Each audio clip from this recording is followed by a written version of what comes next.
पूर्व मुख्यमंत्री अशोक गहलोत मंगलवार रात को कोटा पहुंचे। यहां सर्किट हाउस में मीडिया से बातचीत करते हुए उन्होंने देश और प्रदेश की बीजेपी सरकार पर निशाना साधा। उन्होंने कहा कि आज देश संकट में है, प्रदेश की जनता की कोई सुनवाई नहीं हो रही। उन्होंने कहा कि देश की बागडोर युवा पीढ़ी के हाथ में है। अगर युवा पीढ़ी नहीं चेती तो देश को भुगतना पड़ेगा। आपको बता दें कि बुधवार को राहुल गांधी का कोटा में छात्र संवाद कार्यक्रम है। इस कार्यक्रम को लेकर पूर्व मंत्री अशोक गहलोत मंगलवार रात को कोटा पहुंचे। गहलोत ने आज बुधवार को सुबह 8 बजे जानकारी देते हुए कहा कि राहुल गांधी के कार्यक्रम को लेकर बाधा डालने की कोशिश कर रहे हैं। उन्होंने कहा कि यह नई बात नहीं है, संसद में भी ऐसी व्यवधान डाला जाता है। संसद की अलग मर्यादा होती है, लेकिन वहां भी राहुल गांधी को बोलने नहीं दिया जाता है। राहुल गांधी खुद भी कई बार आरोप लगा चुके हैं, वहां हमारे स्पीकर साहब बैठते हैं। आप सोच सकते हो कि देश किस दिशा में जा रहा है। मैं कई बार कह रहा हूं कि देश कहां जा रहा है, लोकतंत्र खतरे में है। वहीं मीनाक्षी नटराजन विवाद को लेकर गहलोत ने कहा कि यह भी बीजेपी की रणनीति का ही पार्ट है।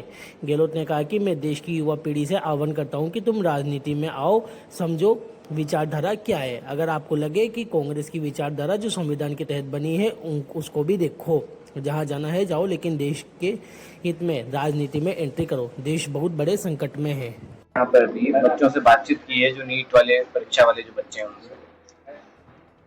ये तो बच्चे जो है तैयारी कर रहे हैं आने के लिए, बहुत कॉन्फिडेंस है उनके अंदर। सब बच्चे जो है बड़ी संख्या में कल आ रहे हैं राहुल जी को सुनने के लिए, इंस्ट्रक्शन करने के लिए। और बाकी जो माहौल ये बनाया गया, यहाँ के स्पीकर साहब यही के हैं। स्पीकर का पद बहुत बड़ा पद होता है, और वहीं के एलओपी है राहुल गांधी जी, उसी हाउस के नेता प्रतिपक्ष है। उनके क्षेत्र में अगर आ रहे हैं मान लो, तो वेलकम करना दूर रहा, जो माहौल बनाया गया कि तो वो तो विरोध कर रहे हैं कि कोई जाए नहीं मीटिंग के अंदर, ऐसा कभी होता नहीं है। तो आज जो हालात देश में बन चुके हैं तानाशाही की प्रवृत्ति के, पूरा देश भुगत रहा है। चाहे मीडिया वाले हो, चाहे साहित्यकार हो, चाहे इंटेलेक्चुअल हो, कितने लोग जेलों में बैठे हुए हैं, किसी को मालूम ही नहीं है, किसी को नहीं मालूम। हर चीज में ये मुकदमा ठोक देते हैं। इस माहौल में कुछ भी कर सकते हैं। अभी देखिए राहुल जी के जो लगे हुए थे बैनर होल्डिंग, हटा दिया उनको भी। अरे बीजेपी के प्रोग्राम होते हैं, यही होल्डिंग लगे रहते हैं, वो छेड़ता उनको क्या जिला प्रशासन वाले।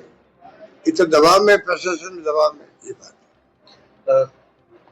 काफी बड़ा प्रोग्राम यहाँ पर होने वाला है, आप लोग भी आए हैं, तो किस तरह का ये जो पूरा घटनाक्रम रहा है नीट परीक्षा का, काफी बच्चे प्रभावित हैं देश में, और हालात बड़े गंभीर है भैया।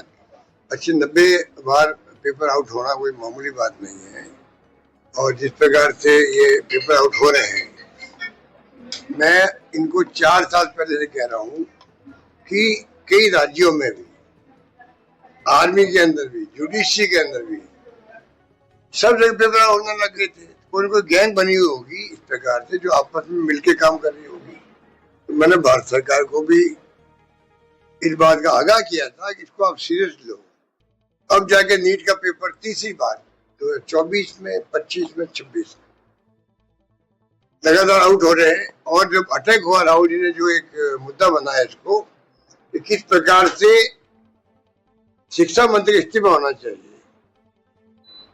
और आप देख लीजिए, जम्मू कश्मीर विश्वास होता है मोदी जी का, गवर्नमेंट का, अभी तक इस्तीफा हो गया होता।